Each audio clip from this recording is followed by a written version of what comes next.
And now, breaking news. We've received unconfirmed reports that UK's most eligible bachelor, David Prescott, has finally tied the knot at the age of 46. Amid tight security and an exclusive wedding ceremony, it was believed to have been held earlier today in Leicester.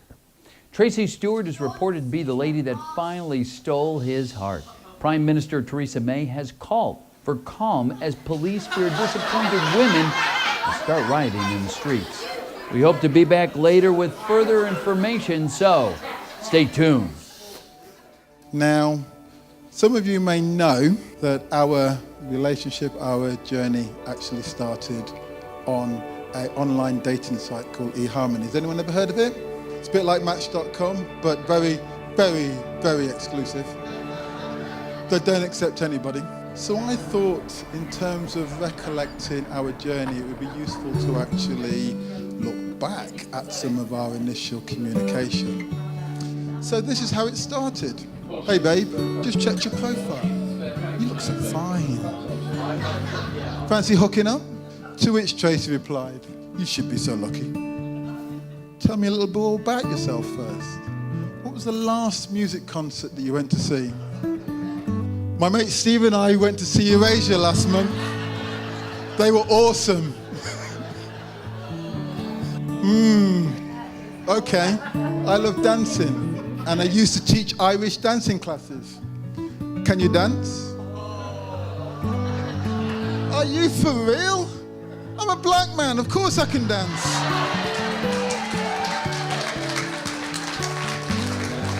And after 2 weeks, this was the communication. Okay.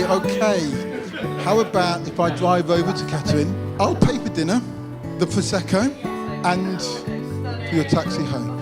To which Tracey replied, 2 courses or 3-course meal. So what was it that first attracted me to tall, handsome, debonair David? Was it his suave sophistication and his good looks? Was it his original chat-up lines? Was it the way he prized the padlock off his wallet to buy me a drink on our first date?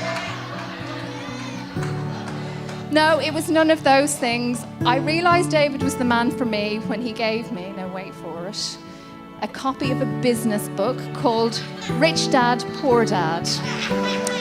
So I figured, at least if the relationship didn't work out, I'd have the skills to track down some rich man instead. So they say you usually know if someone is the one almost straight away. Well, for the record, David did know I was definitely not the one. So not many people know this, but on our third date, I turned into spending an entire weekend together, getting on great. Well, by that I mean I listened to his latest business idea, and I made all the right noises in all the right places. So you can imagine my surprise the next day when he rang me in the evening to say he didn't think it was going to work out between us and he didn't think it was going anywhere. So how's that worked out for you, David?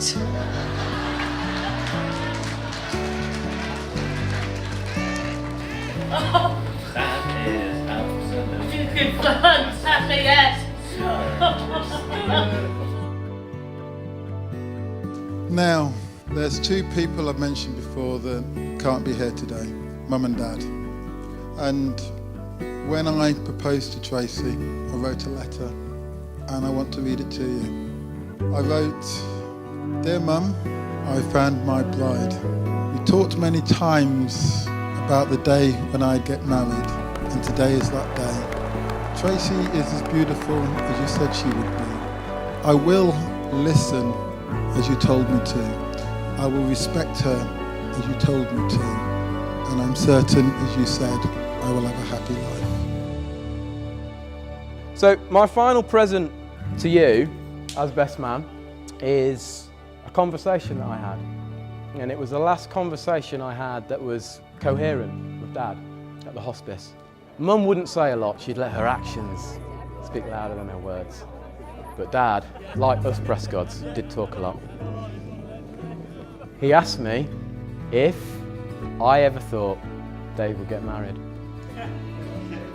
I then asked him, do you think Dave will get married? And I'll never forget what he said to me. He said, David is fantastic. He just needs some belief. David has everything. He just needs belief. He won't settle. He will not settle and he will find himself. And then he said, that will be your mirror. You two are a mirror. You share the same values, you share the same thoughts, you share the same goals, you share the 91% match score. It's official, it was there on the board.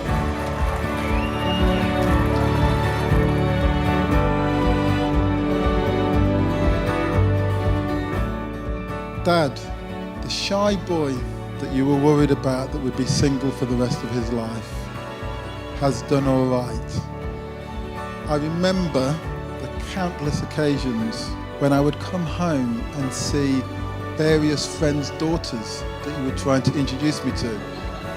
And I also recall the day when I came home and you'd brought me the application form for the Blind Date TV show.